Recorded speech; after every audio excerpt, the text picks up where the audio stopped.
3, 2, 1, on est live. Bonjour mesdames et messieurs, bienvenue à un nouvel épisode du Liberté 45 podcast. Aujourd'hui, Simon n'est pas là, mais on a un invité méga spécial avec moi. Ça fait longtemps qu'on veut l'avoir sur le podcast. Alex Martel, merci d'être là aujourd'hui.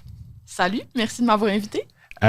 Pour commencer, pour les gens qui nous écoutent pas, là, évidemment, on va parler de tout ce que tu fais, mais j'ai genre 1 million de questions à te poser, comme je t'ai dit avant qu'on enregistre l'épisode. Je voudrais savoir, qu'est-ce que tu fais, toi, dans la vie, pour ceux qui ne te connaissent pas? Qu'est-ce que je fais dans la vie? C'est tellement une belle question à poser à un entrepreneur, ça, parce que la réponse est comme jamais claire, tu trouves-tu? C'est comme... Right. On fait tout le temps plein d'affaires. Je suis d'accord. C'est pas clair. Donc, je suis entrepreneur. En ce moment, mon modèle d'affaires, c'est surtout la vente de formations en ligne. Donc, je vends des formations en ligne sur différents sujets. Je te dirais que mes 2 angles principaux en ce moment, c'est la tarification. Donc, j'enseigne à des travailleurs autonomes comment tarifer leurs services, comment se pricer Nice. sur le sens du monde. Et moi, anciennement, j'étais copywriter. Donc, j'ai fait des mandats de rédaction publicitaire en masse. Et donc, j'enseigne aussi la rédaction persuasive, le copywriting. Soit à des entrepreneurs, soit à des gens qui veulent devenir copywriter. Donc, Nice. j'ai un peu les deux. Mais voilà, donc ça ressemble à ça. Ma business s'appelle Les mots pour vendre. J'aime ça, j'aime ça. Tu sais, il y a beaucoup de gens qui nous écoutent parce qu'on parle, je pense, de finances personnelles, d'argent, d'idées. Puis je suis vraiment content, honnêtement, de t'avoir sur le show parce que tu as sorti un livre récemment qu'on aura la chance de parler, Ajoute un zéro, mais j'aime aussi, tu sais, ma mission, entre autres, moi et Simon, c'est de démocratiser les finances personnelles puis d'avoir vraiment une transparence qui est radicale. Right? Puis je pense que toi, à travers tes écritures, tes textes, ta façon de faire, tu es aussi authentique. Je voudrais savoir à quel point ça t'a aidé genre d'être authentique puis transparente dans la façon genre que tu charges ou que tu t'exprimes. Genre, est-ce que tu as pu voir une différence fondamentale entre genre avant, je faisais juste écrire sur genre comment faire des textes de vente. Puis là, maintenant, je suis genre juste all-in, je suis 100% honnête, puis je cache rien. Là. Non, c'est certain. Puis, écoute, moi, je pense que la transparence à long terme, c'est tout le temps plus payant. Peu importe ce que tu communiques et pourquoi. Je pense qu'on vit dans un monde où les gens sont vraiment écœurés de se faire vendre des fausses affaires, Right. de se faire mentir, Puis tu sais, pas des mensonges des fois évidents, là, mais en marketing, on va faire beaucoup de mensonges par omission. On va beaucoup exagérer des fois les bénéfices des choses. On va beaucoup faire semblant que quelque chose est limité dans le temps, par exemple. Tu sais, inventer de l'urgence pour que les gens fassent un achat impulsif, ce genre de choses-là. Puis c'est quelque chose qu'on voit beaucoup dans ma niche. Tu sais, dans le copywriting, dans le marketing, c'est très commun. Puis moi, j'ai fini par comme m'opposer à ça parce qu'éventuellement, tu te dis, crime, est-ce que c'est vraiment une bonne décision à long terme pour moi d'entretenir ces pratiques-là qui sont pas super éthiques et de prendre un petit peu mon public cible, les clients, le consommateur, pour des jambons, tu sais? Ouais. Quand moi, je crois beaucoup que les gens ont un bon détecteur de bullshit puis que ce détecteur de bullshit-là est de plus en plus aiguisé. Donc, ouais, maintenant, je suis plutôt transparente dans ma business. En tout cas, j'essaye beaucoup de l'être, tu sais, puis d'être moi-même, puis de montrer un petit peu aussi les behind the scenes, des fois, de ce qui se passe dans ma vie d'entrepreneur. Puis c'est important pour moi. Je sais pas si je le fais bien, je sais pas si, je veux dire, on est tous un peu en essai-erreur dans cet univers-là.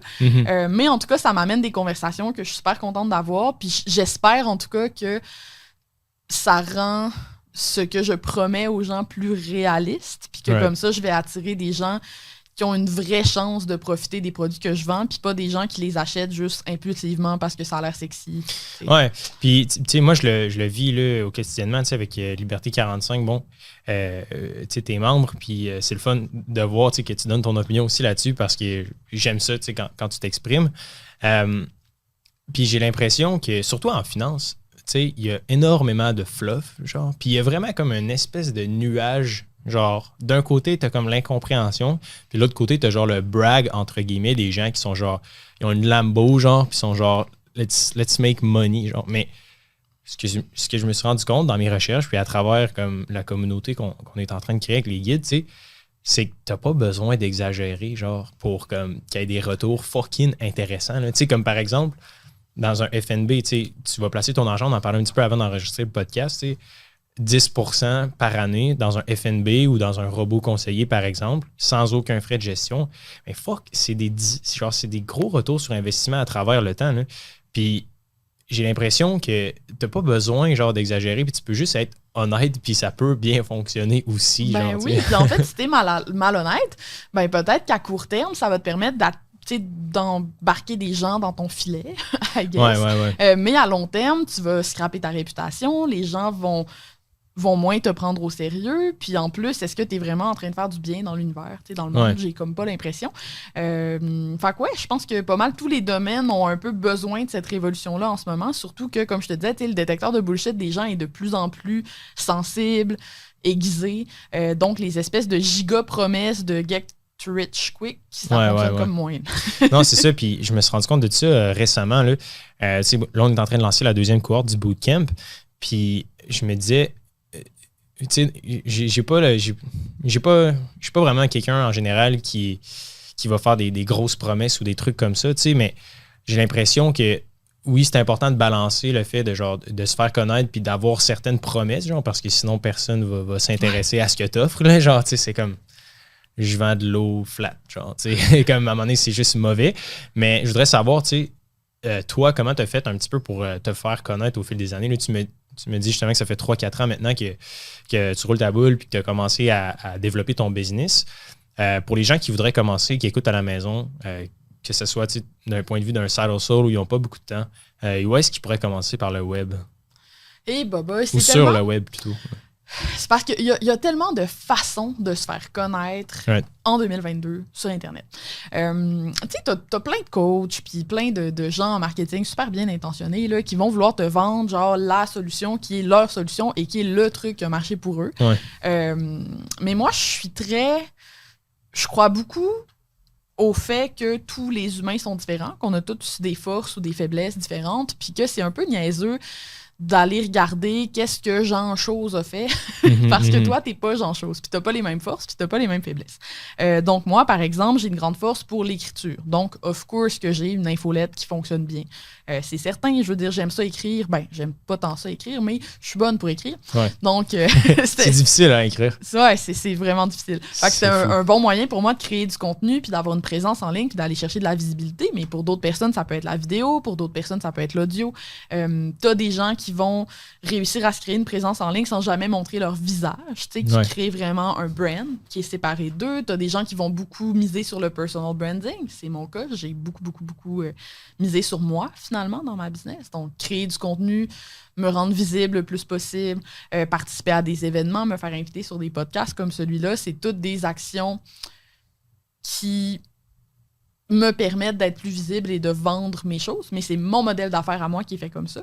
Dépendamment du modèle d'affaires des gens, tout change, en fait. Non, c'est vrai. Puis il n'y a pas de solution coulée dans le béton, contrairement à genre des placements de base. Là, oui, il y a un certain niveau qui est universel. Là, on n'arrête pas de le répéter sur le show, là, mais le bon vieux FNB avec t'achètes à chaque semaine. Ça peut être plate pour certains dans le sens qu'on ne va pas te dire nécessairement d'acheter un Shiba Inu, genre un Bitcoin, ou Bitcoin étant vraiment plus conservateur, là, mais dans le sens que il y a des recettes qui fonctionnent en finance, mais quand il y a le temps de trouver un side hustle, comme tu l'as dit, je pense que c'est de se trouver un peu une passion ou un intérêt du moins, puis d'essayer de creuser là-dedans. Il y a un autre truc que j'ai toujours voulu te poser, dans le fond, c'est que, tu sais, mettons, l'argent. Je pense que tu en as réfléchi énormément avec la rédaction de ton livre. La relation avec l'argent, pour moi, ça a été super weird de me rendre compte que, tu sais, au Québec, c'est un sujet qui est hyper tabou. Genre. On n'en parle pas tant. Puis évidemment, tu sais, dans le but de démocratiser les finances, ben, tu sais, s'attaquer à ce tabou-là, c'est comme naturel pour moi. J'aimerais ça l'attaquer avec toi, si tu le permets, genre. En gros, pourquoi est-ce que toi, tu as commencé à t'intéresser avec le pricing, la relation avec l'argent? En fait, puis je le raconte vraiment au début de mon livre, là, moi, j'ai fait une pneumonie. Okay? Quand j'étais copywriter, donc quand je faisais des mandats de rédaction, je suis tombée super malade. J'ai fait une grippe. Mais tu sais, une vraie grippe, là, genre fièvre, etc. Mais j'ai continué de travailler parce que à ce moment-là, j'étais à taux horaire. Donc, je chargeais à l'heure contre mes services de rédactrice. Et si tu travailles pas, si tu mets pas de temps quand tu travailles à l'heure, ben t'as pas de rentrée d'argent. Puis quand t'es travailleur autonome, t'as pas de congé maladie. Là, donc moi, j'étais comme... Je me sentais comme prise au piège, puis j'avais l'impression que je ne pouvais pas arrêter de travailler même si j'étais malade. Et donc, j'ai continué de travailler en étant malade et ça a tourné en pneumonie. J'ai été obligée d'aller à l'urgence.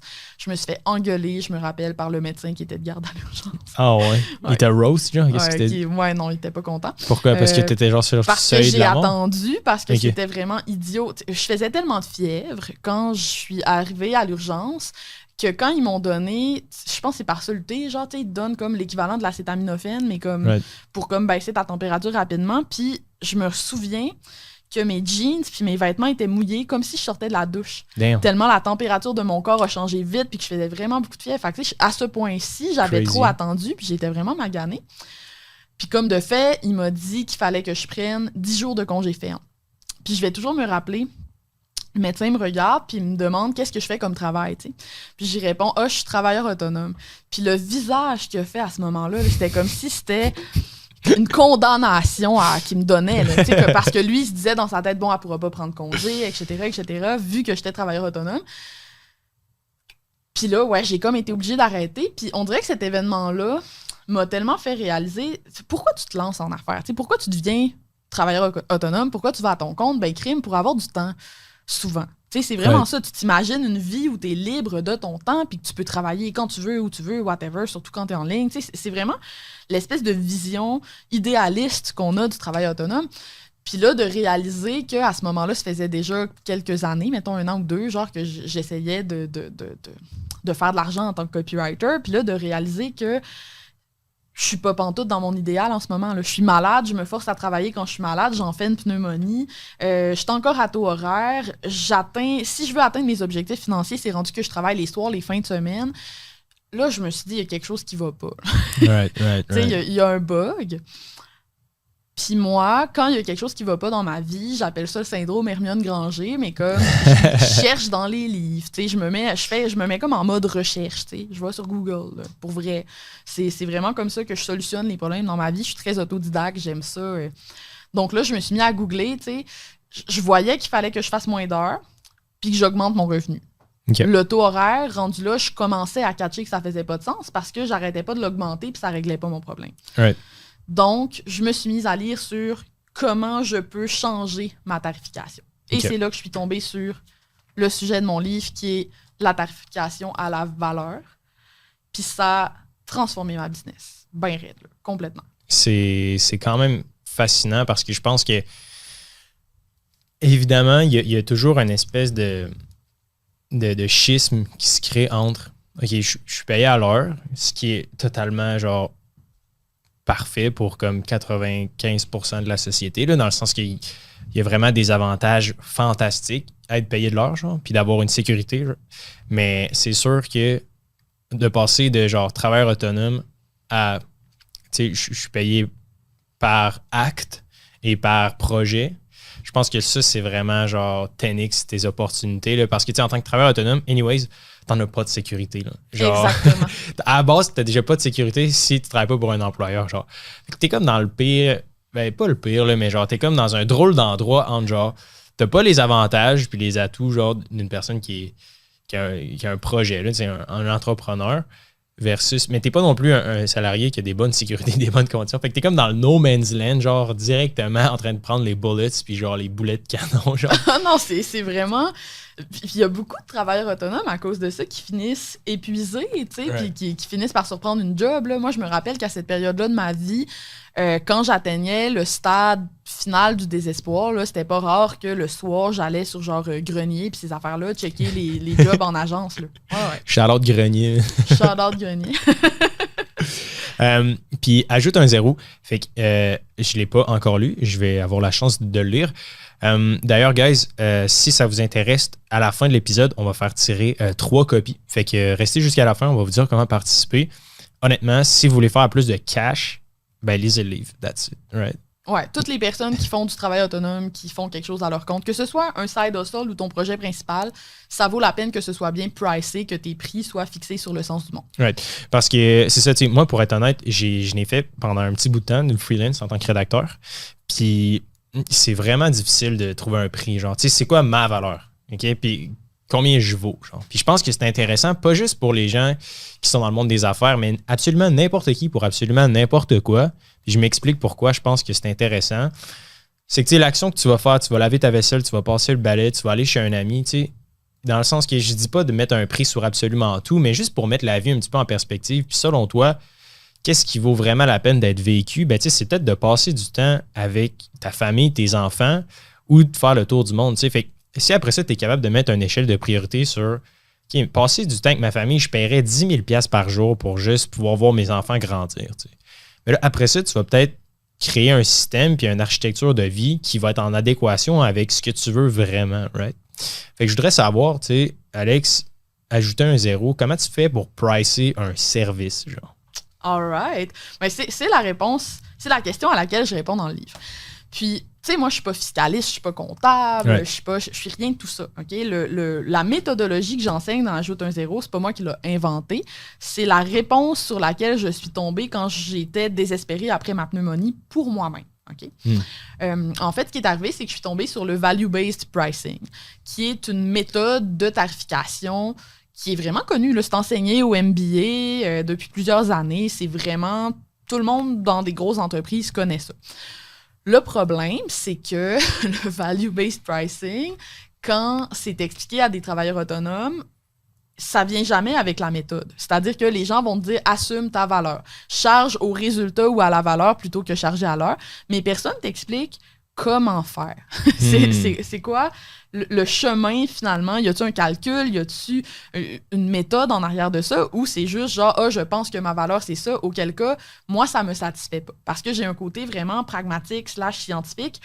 Puis moi, inventer un prix sur quelque chose, j'étais juste pas à l'aise avec ça. Right. Mais mettons, juste pour... je veux comprendre, genre... Puis je comprends mieux par l'exemple.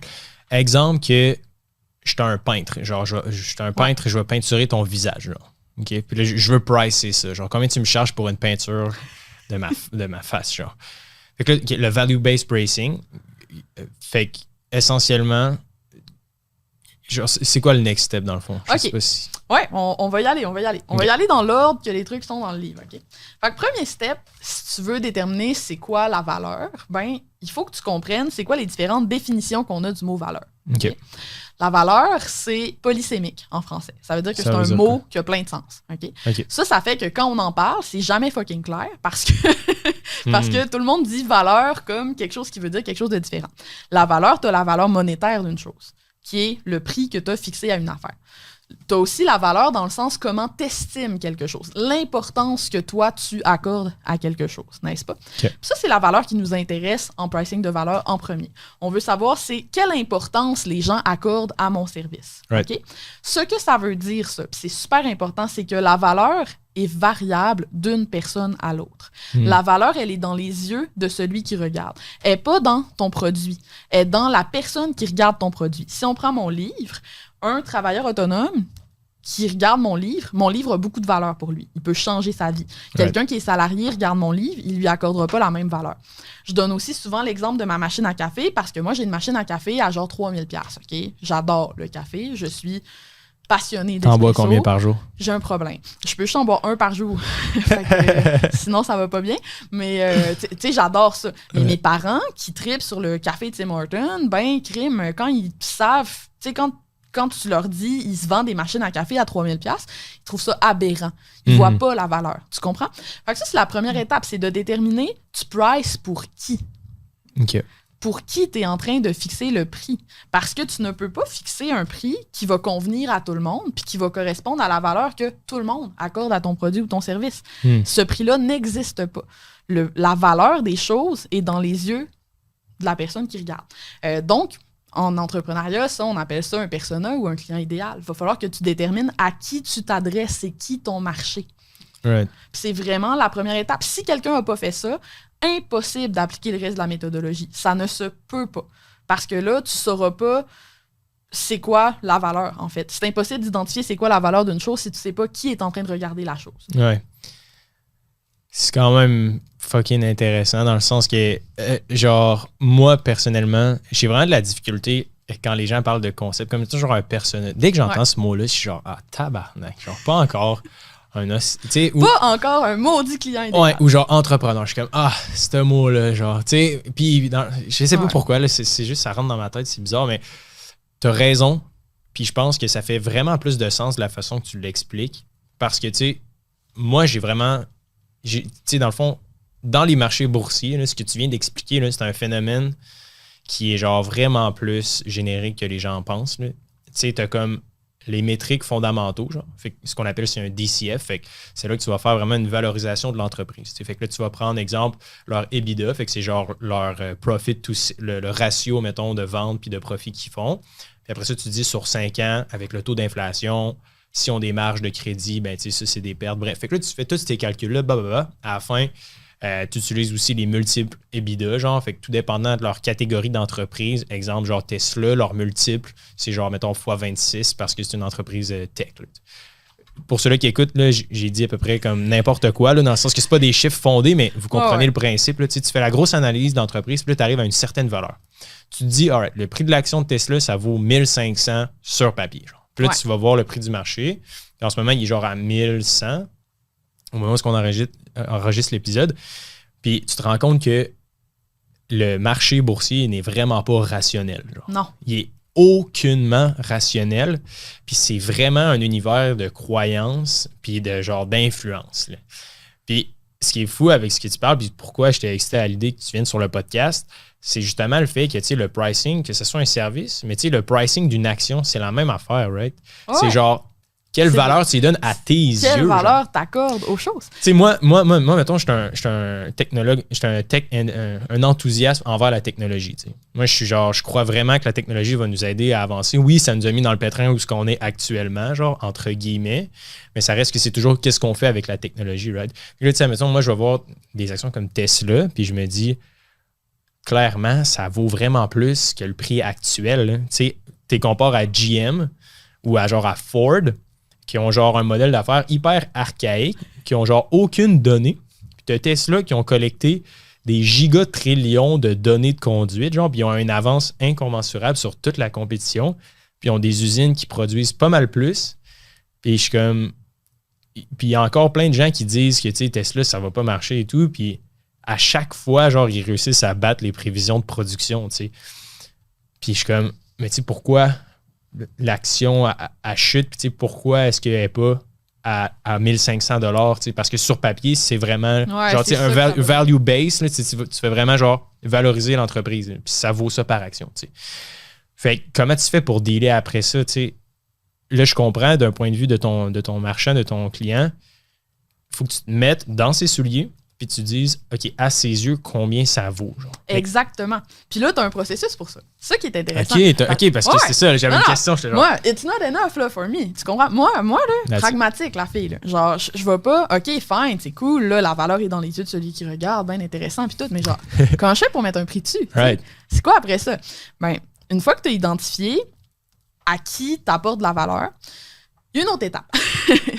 Avant même qu'on puisse mettre un prix. Restons dans l'exemple de genre, mettons, un gars qui va peinturer un visage. Ouais.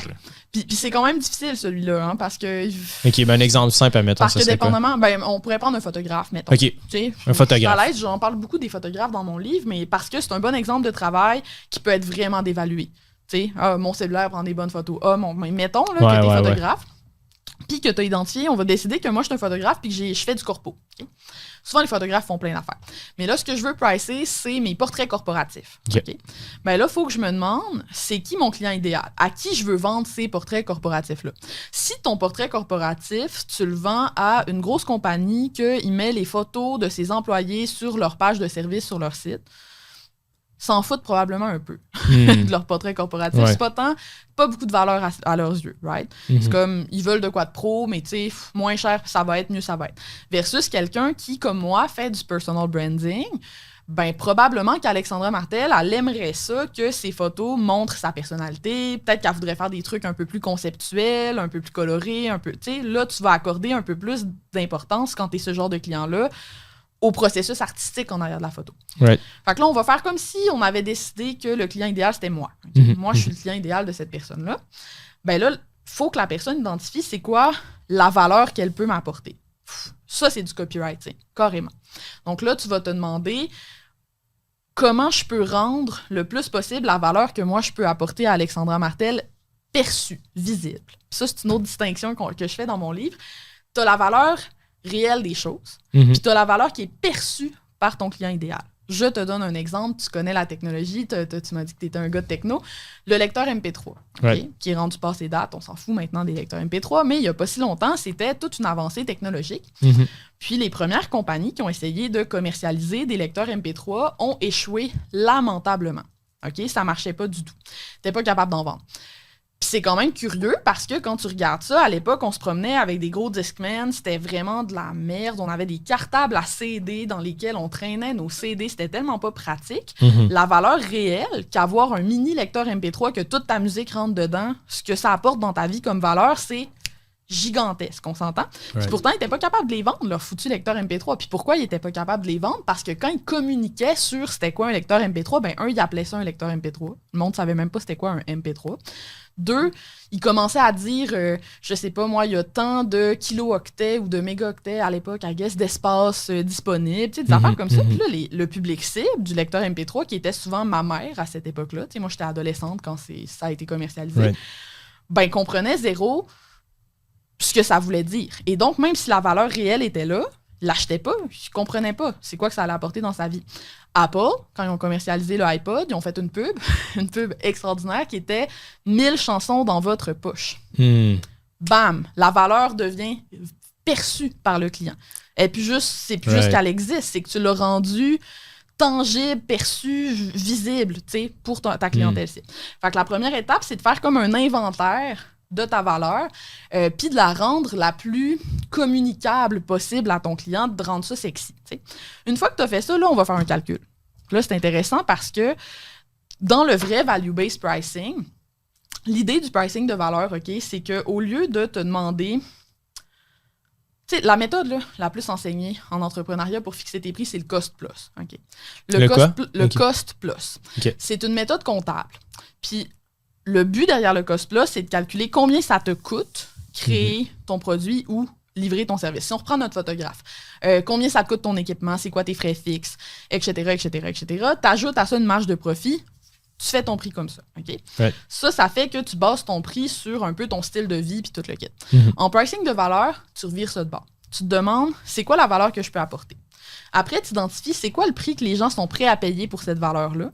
Puis après, tu décides, ça va être quoi mes frais fixes, puis tout en conséquence du prix que tu as choisi pour le client. Okay? Moi, l'étape qui me fascinait le plus dans le processus, c'était ça, c'était comment je sais, une fois que j'ai identifié c'est quoi la valeur que j'apporte, combien mon client est prêt à payer pour ça. Puis en value-based pricing, en entreprise, okay, quand tu lis les livres là, pour les étudiants au MBA, puis j'en ai cité un là, que j'ai adoré dans la bibliographie de mon livre, le problème, c'est que c'est des fucking grosses entreprises. C'est genre Nike, des compagnies d'aviation, des compagnies qui font des voitures. Donc, eux, ils ont le moyen là, de se payer genre des focus groups, de faire des sondages vraiment sophistiqués, etc., etc., pour identifier c'est quoi ce prix-là. Mais il y a un morceau de la méthodologie qui est vraiment pas si complexe, puis qu'on peut comme s'approprier comme travailleur autonome, qui est une comparaison qu'on va faire avec un compétiteur, mais qui est contrôlée. Cette comparaison-là, c'est d'aller fixer son prix en fonction de ce qu'on appelle en anglais le next best alternative. En français, deuxième meilleur choix. Puis ça, c'est du génie et ça se fait même pour un travailleur autonome et ça va te donner un prix nettement meilleur que d'être à l'heure. Voici comment ça marche. Tu as identifié c'est qui ton client idéal, tantôt. Tu vas répondre à la question. Fait que là, attends, juste pour que les gens puissent suivre, comprendre. Là, t'as toi, Alex Martel, qui est, dans le fond, ton travail, c'est essentiellement, en partie, oui, de te faire connaître, mais d'aider les gens à devenir rédacteurs, genre, puis à gagner, etc., etc. Puis, d'un autre côté, t'as le photographe, que lui, il sait pas comment te pricer. Genre, il vient de t'approcher, puis il veut te donner, genre, une session de photographie, genre, mais il se dit, OK, combien je vais charger à Alex Martel pour avoir une nouvelle photo de profil. Genre, exactement. Combien j'y charge. Right? Combien j'y charge. Continue. Comment je fais mon forfait. Exact. Fait que là, tu regardes, lui, il a fait son inventaire de sa valeur, il sait c'est quoi qu'il va m'apporter concrètement, il est capable de le rendre sexy dans son marketing. Là, il faut qu'il réponde à la question, si moi, j'existais pas, qui est-ce qu'Alexandra Martel irait voir? C'est quoi qu'elle achèterait à la place, finalement? Okay. Right. Ça va te faire identifier un compétiteur. Mais pas n'importe quel compétiteur. Ça va te faire identifier le deuxième meilleur choix, le meilleur compétiteur, celui que c'est le plus probable que ton client te comparerait à ce compétiteur-là. Okay? Puis là, je vais juste aller chercher mon tableau, là, parce que c'est là qu'on fait un calcul qui est vraiment intéressant. Pour les gens qui sont sur YouTube, vous allez le voir. Pour les gens qui nous écoutent juste en audio, ben allez sur YouTube. On va vous essayer de vous montrer le petit tableau parce rapidement. Que, tu vois, ça, c'est mon tableau. Je sais pas si tu vas pouvoir zoomer, là. Sinon, je vais pouvoir te l'envoyer. On va pouvoir zoomer. Hein. L'idée, c'est que tu trouves c'est quoi le prix du deuxième meilleur choix. OK? Fait que tu identifies c'est quoi ton prix. Mettons que moi, le deuxième meilleur choix, il s'appelle Pablo. Là. Pablo, il est photographe, puis il charge... il fait des séances d'une journée, puis il charge 3000$. Okay? J'écris 3000$ dans la colonne. J'écris Pablo, j'écris 3000$ ici. OK? Ça, c'est le prix auquel mon client pourrait hypothétiquement se référer, et ça devient, en value-based pricing, mon repère pour pricer. Okay. Ça veut dire que tu te compares à un compétiteur, mais pas n'importe lequel. Tu te compares au compétiteur qui va plaire potentiellement au même client idéal que toi.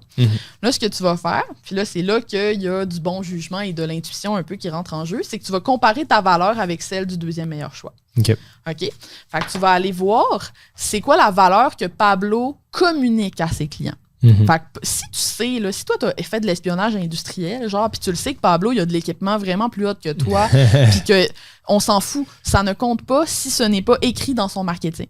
Parce que ce que tu veux comparer, c'est pas ce que Pablo fait comme travail réellement, c'est qu'est-ce que Pablo market, qu'est-ce qu'il vend à son client. Parce que c'est ça que le client peut comparer, n'est-ce pas? Fait que là, tu vas sur le site web de Pablo, puis tu te rends compte que son site web il est un peu poche. Il y a juste un portfolio avec genre prenez rendez-vous ici. Il donne pas vraiment de détails sur son processus. Il donne pas vraiment de détails. Il dit juste tu vas avoir tant de photos, ça va te coûter tel prix. C'est un peu ça. Ben là, dans la valeur, tout ce que tu mets, c'est son portfolio est vraiment bon. Tant de photos, tel prix. Toi, c'est quoi ta valeur? Qu'est-ce que tu offres de plus que Pablo? Là, tu vas mettre tout ce qui est pareil. Fait que moi aussi, j'offre le même nombre de photos ou encore un peu plus de photos. Moi aussi, j'ai un bon portfolio. Moi aussi, j'ai toutes les mêmes affaires que sur le site de Pablo. Puis là, en dessous, tu vas mettre ce que tu fais de plus que lui ou ce que tu communiques de plus que lui. Okay. Donc, par exemple, si toi, dans ton processus, tu fais une rencontre client avant où on va brainstormer des concepts. Si toi, tu vas analyser les compétiteurs de la personne dont tu prends les photos pour t'assurer que ces photos vont être d'un style différent, qui vont se démarquer. Si toi, je sais pas, moi, tu prépares les photos pour qu'ils soient hébergés sur des sites web en les compressant. Si toi, toutes les actions que tu fais qui vont apporter de la valeur à Alexandra Martel, que tu fais, puis dont Pablo ne parle pas, tu les mets dans la section du tableau qui s'appelle « Valeur ajoutée ». Puis ça, tu mets un prix là-dessus et tu l'additionnes au prix de Pablo. Oh. Mais comment tu fais pour trouver les besoins de ton client, genre? Faut que tu connaisses ton client idéal. Right. C'est pour ça que moi aussi, j'haïssais vraiment le concept du client idéal. Tu sais, je le raconte dans mon livre. J'étais... À toutes les fois qu'un coach me parlait du maudit client idéal, je me disais, voyons, c'est bien idiot puis bébé, genre, comme idée. Je vais pas m'inventer un ami imaginaire dans ma business, genre. Mais un client idéal, c'est un modèle de prise de décision. C'est à ça que ça sert. Le seul but d'avoir un client idéal, c'est de pouvoir prendre des décisions comme c'est quoi les besoins de ma clientèle, c'est quoi la valeur que j'apporte, quel prix je vais fixer, quelle stratégie marketing est la meilleure. C'est vraiment une abstraction que tu fais. Tu sais, ton client idéal, il n'existe pas. Là. C'est juste un outil, un guide pour répondre à des questions spécifiques puis pouvoir prendre des décisions comme fixer tes prix. Si tu n'es pas capable de faire cet exercice-là, tu es incapable de fixer ton prix à la valeur. Parce que tu te dis, mais moi, ça dépend. T'sais, pour tel client, je ferais ci. Pour tel client, je ferais ça. Puis là, tu vas niaiser à chaque fois que tu vas vouloir fixer ton prix. Tu vas toujours trouver ça difficile. Ouais. C'est fou parce que, nous, avec le bootcamp, il y en a beaucoup. Ben, pas tant que ça, là, mais mettons des formations. Ben, nous, c'est plus un condensé, mais il y en a des formations sur les finances. Il y en a du contenu sur YouTube, etc. Puis c'est vrai, je pense que on l'a pas nécessairement fait ça, là, genre aller voir vraiment ce que les autres font. On les connaît, genre les autres personnes, mettons, qui vendent de la formation sur les finances. Mais j'ai l'impression que en même temps, pour revenir un petit peu à ce que tu fais toi au quotidien, genre ça, c'est magnifique là, dans le sens que je pense que je vais le lire puis je vais juste l'appliquer. Puis je pense que ça va vraiment genre m'aider, right? Le seul hic, là, puis j'en parle dans le livre, puis c'est pour ça que c'est pas la dernière étape pour fixer ton prix à la valeur, OK? C'est que Puis là, on s'entend, j'ai passé très, très vite. Il y a vraiment beaucoup de questions qu'il faut que tu te poses pour bien identifier c'est quoi le deuxième meilleur choix. Right. Pour bien identifier c'est quoi la valeur. Pour bien, tu sais, toutes ces étapes-là doivent être bien détaillées. Mais même une fois que tu as fait ce calcul-là, ça se peut que le prix auquel tu arrives soit pas le bon. OK? Dans une situation vraiment précise qui est la suivante, tu es dans un marché où tout le monde fixe ses prix trop bas. C'est le cas en rédaction, bien souvent. C'est le cas pour beaucoup d'emplois qui sont créatifs. D'ailleurs, les photographes, tantôt, j'ai fait comme si Pablo, il chargeait quand même cher. Là. Il chargeait 3000$ la séance. Mais mettons là, que Pablo, il est super bon. C'est le deuxième meilleur choix, puis il charge 500$ pour la séance. Tu fais quoi? Tu fais quoi, tu sais? Là, tu fais mon calcul, tu dis, OK, c'est vrai que moi, je communique mieux ma valeur, je serais à l'aise d'ajouter au moins 1000$ au prix, mettons, parce que Pablo, il dit pas grand-chose sur son processus. Moi, je vais décrire beaucoup plus ma valeur, tout ça. Je monterais à 1500. C'est-tu assez, tu sais? Je peux-tu aller plus haut que ça? Mm-hmm. Puis là, c'est là que la 4e étape du processus rentre en ligne de compte, qui est comment tu veux te positionner dans ton marché. Right. OK? C'est-à-dire, ton prix, c'est plus qu'un prix, c'est un message que tu envoies. C'est un signal que tu donnes, ça dit quelque chose sur toi. Un prix qui est plus bas, ce que ça évoque aux gens, c'est que la qualité va être plus basse, c'est que, bon, etc., etc. Puis même, à la limite, le prix peut influencer le comportement des gens. C'est-à-dire que plus tu payes cher pour un produit, plus tu vas t'engager envers ce produit-là, plus tu vas l'utiliser, plus tu vas en parler, plus tu vas... Donc, si ton produit ou ton service demande beaucoup d'engagement, OK, par exemple, tu crées des sites web. Okay, c'est de la job, là, faire un site. Tu vas avoir besoin de ton client, il répond à tes questions, qu'il t'envoie du matériel, qu'il t'envoie des photos. Si tu charges 500$ pour un site, tes clients vont être 10 fois plus difficiles que si tu charges 5000$. Puis la raison, c'est que s'ils ont payé 500, ils vont être moins engagés, ils vont accorder moins de valeur à ce que tu fais et donc ils vont être moins pressés de répondre à tes courriels, ils vont être moins pressés d'écouter tes conseils, etc. etc. Fait que la dernière étape du positionnement, moi, je fais faire un petit exercice là, comme avec un petit tableau là, où tu vas te comparer, mais elle est importante aussi parce que même en faisant la game du deuxième meilleur choix, des fois, tu peux choisir de bonifier un peu ton prix.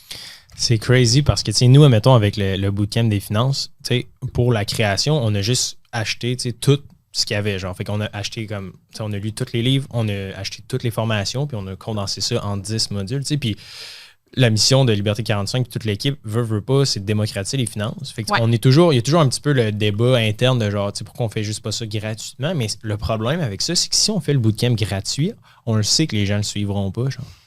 Parce qu'il n'y a aucun dollar, tu sais. Puis c'est cave, là, genre, sans mentionner de nom, mais tu sais, il y a une fille qui a passé à travers le bootcamp, la deuxième cohorte, genre, le super pas, comme une semaine ou deux.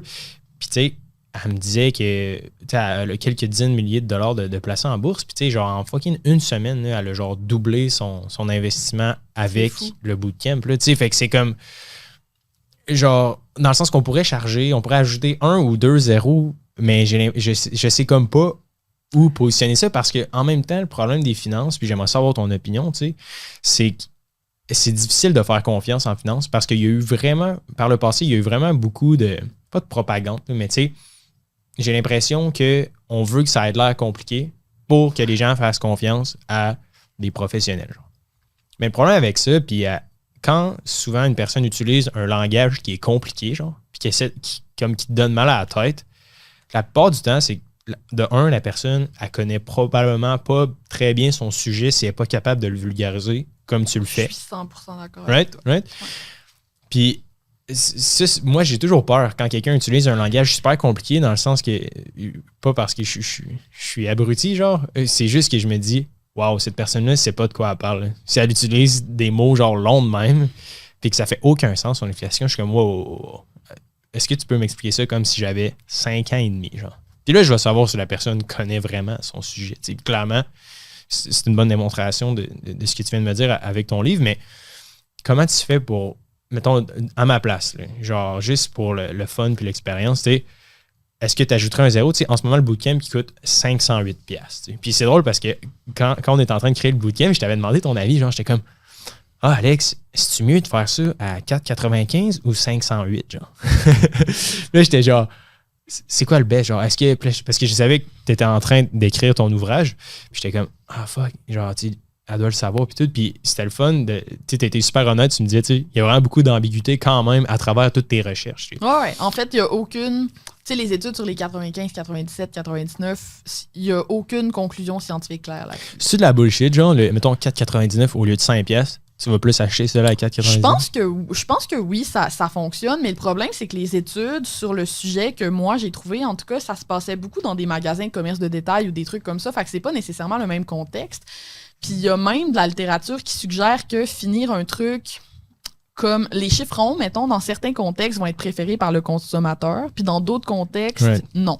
Puis ça dépend de plein d'éléments, puis je pense que la recherche est juste pas encore rendue au point à nous dire c'est quoi qui est mieux dans quelle situation, puis moi, dans ce temps-là, je préfère ne pas me prononcer, en fait. Mais il y a quand même il y a des trucs dont je parle dans le livre qui sont vraiment avérés. Par exemple, si tu offres plusieurs forfaits, tu devrais toujours mettre le forfait le plus cher en premier. OK. En décrescendo, au lieu de le faire en ordre décroissant, au lieu de le faire en ordre croissant comme on a tendance à le faire. Mettons de gauche à droite, genre, mettons tu as comme la boîte sur ton site web. Par exemple, mettons que tu es photographe, tu as 3 forfaits de photos pour le corporatif, tu as un forfait à 5 000 $, un forfait à 3 000 $, un forfait à 2 000 $, OK? Mais tu fais 5, 3, 2 sur ton site. C'est super important parce que ça change la manière dont les gens compare les options. Ça, c'est des études en économie comportementale qui nous montrent ça. J'en cite plusieurs dans le livre. Puis c'est des petits trucs que je vais donner à la fin du livre. C'est un complément, finalement. Une fois que tu as pricé, qu'est-ce que tu peux faire pour améliorer la manière dont tu présentes tes prix, tu sais. Wow. Mais, fait que ça, c'est super intéressant. Mais, tu sais, pour revenir à ta question de tantôt, j'ai appelé mon livre « Ajoute un zéro ». C'est un peu... Spoiler! C'était un peu cheeky parce que il y a beaucoup de gens qui confondent le pricing de valeur avec le high ticket. Puis ils pensent que si tu appliques le pricing de valeur, automatiquement, tu vas augmenter tes prix.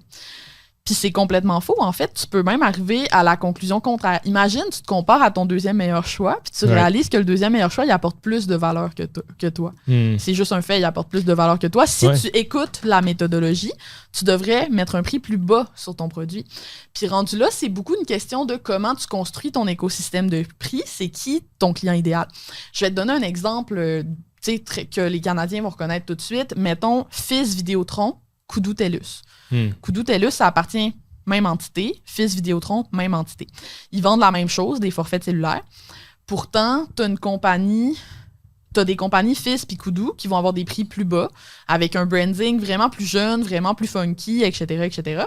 Puis tu as Vidéotron puis TELUS qui vont plus pousser les solutions à faire, puis qui vont avoir des prix un peu plus élevés, n'est-ce pas? Ouais. Mais c'est exactement le même besoin, c'est exactement la même affaire. Pourquoi est-ce qu'ils ont créé 2 brands distincts comme ça? Parce que c'est pas le même client idéal, parce que c'est pas le même marché. Puis si tous ces prix-là coexistaient sous la même bannière, les clients seraient fâchés de payer plus cher, tu comprends? Parce que là, le branding marcherait plus, ils iraient comparer avec les prix moins chers, ils diraient pourquoi moi j'ai pas droit à ça. Donc, ces compagnies-là ont décidé de créer 2 entités. Comme travailleur autonome, souvent, on peut pas faire ça parce qu'on est petit. Moi, j'ai pas l'énergie de faire un pricing différent pour 68 personas. Là. Voyons donc, ça marcherait pas. Puis c'est pour ça qu'on fait des choix. Fait que rendu là, pour ton prix de 500$ pour le bootcamp ou whatever, c'est quel choix tu fais. Qui est-ce que tu cibles avec cette formation-là? Si c'est monsieur, madame, tout le monde, qui n'a pas nécessairement un montant immense à investir, puis qui va le faire en autodidacte, c'est sûr que tu n'arriveras jamais au même prix que si tu décidais, moi, mon bootcamp, je vais le vendre juste aux gens qui ont vraiment un gros potentiel de faire beaucoup, beaucoup de revenus avec ça, ou genre, tu comprends? Non, c'est ça. Tu as totalement raison. Puis ce qui est crazy, c'est que nous, genre, tu sais, c'est un condensé, fait que c'est un bootcamp. On veut que ça soit accéléré. Genre, en une semaine, tu passes de genre, je connais absolument rien, je sais même pas c'est quoi un CELI puis un REER, à genre, OK, nice, j'ai acheté mon premier FNB, j'ai fait mon budget, je viens de lire toutes mes transactions de carte de crédit. What the fuck, je dépense bien trop de dépanneur, genre, puis j'ai de l'argent de côté maintenant, puis là, je m'en vais comme à quelque part, right? Nous, c'est vraiment ça qu'on veut comme l'expérience. Mais souvent, c'est drôle, genre, il y a un gars qui parlait avec Simon justement parce qu'il était pas sûr si le bootcamp c'était fait pour lui ou non, puis il a dit finalement qu'il allait aller avec une autre personne. Puis il disait, tu sais, pour 500$, admettons, nous, c'est un condensé de genre 6h30 de formation. Puis il disait, tu sais, juste pour 6h30, pour moi, 500$, c'était trop cher, tu sais. Puis là, quand on a créé le bootcamp, on le savait, tu sais, moi puis Simon s'est dit, on va faire quelque chose qui est condensé, qui est interactif, puis qui va vite. Parce qu'on a acheté toutes les autres formations sur les finances, puis il y a des longueurs titanesque de genre la personne, elle cherche ses feuilles, ouais, genre, prenons cet exemple-là, genre. Ouais. Puis là, c'est comme des fucking longueurs, genre, interminables. Il y a 40 heures de formation, là. C'est genre 40 heures de formation. Puis là, c'est là que tu vois que tout est relatif parce que tu vois, ça dépend de comment tu le communiques. C'est-à-dire que tu peux dire ma formation dure 6 heures. Right. Ce qui est, je vois pas la valeur que ça a pour moi si tu me dis ça comme ça. Mais si tu me dis, ma formation, c'est un condensé, tu vas le faire rapidement, tu vas avoir des résultats rapidement, puis tu vas pouvoir le faire même si tu travailles à temps plein puis que tu n'as pas beaucoup de temps pour la regarder. Right. Là, le fait que ta formation soit courte augmente la valeur perçue au lieu de devenir un argument pour ne pas l'acheter. C'est ça. Mais ça, moi, c'est pour ça que j'ai capoté aussi sur le pricing de valeur, c'est que ça implique beaucoup le copywriting. C'est ça. Est-ce que tu le savais avant de rentrer dans cet univers-là? Non, moi, ça a été une surprise, une agréable surprise, Wow. mais c'est sûr que quand j'ai catché c'était quoi la différence entre la valeur réelle et la valeur perçue, je me suis dit, écoute, c'est du copywriting finalement. Non, c'est ça, c'est fou. T'as dû genre complètement être mind blow à la fin de genre, oh my god. Genre, t'en reviens à cause du départ de genre, OK, il faut que tu deviennes une bonne copywriter. Exactement. Il faut que tu sois capable de mettre en valeur ce que tu apportes. Puis tu pourras jamais passer outre les maudites étapes de déterminer c'est qui ton client idéal, puis c'est quoi là. Tu sais, même si ça te fait chier, faut que tu le fasses. Sinon, tu vas rester à taux horaire parce que tu seras pas capable de fixer tes prix autrement. That's it, Alex. On arrive vers la fin. Pour les gens qui nous écoutent, c'est live pour le concours. Comment ça fonctionne? Ça va être super simple. Juste aller nous follow sur YouTube et écrire en commentaire juste un truc que vous avez aimé lors du podcast. Et dans le fond, nous, on va laisser rouler ça pendant une semaine ou deux, 14 jours suite à l'apparition de l'épisode. Puis, on va annoncer les 3 gagnants. Fait que dans le fond, c'est vraiment 3 copies de Ajouter un zéro que vous pouvez gagner juste en allant sur YouTube, vous abonner, commenter cet épisode-ci.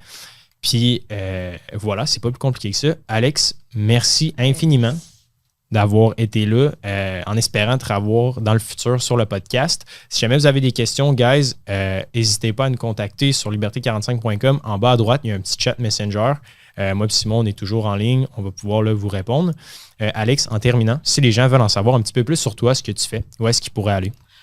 C'est sûr que je vais encourager les gens qui ont un side hustle de travail autonome, tu sais, peu importe ce que tu fais, là, que tu sois photographe, coiffeuse, whatever, à acheter mon livre. Parce que For real, hein. J'y crois là, que ça peut vraiment changer leur manière de communiquer, la valeur qu'ils apportent, mais aussi le prix qu'ils mettent sur leurs choses. Puis ça fait une grosse différence dans notre vie. Donc, il est en vente. Toutes les librairies, Ajoute un zéro, Alexandra Martel, excuse, j'ai failli pitcher les écouteurs par terre à tout le monde.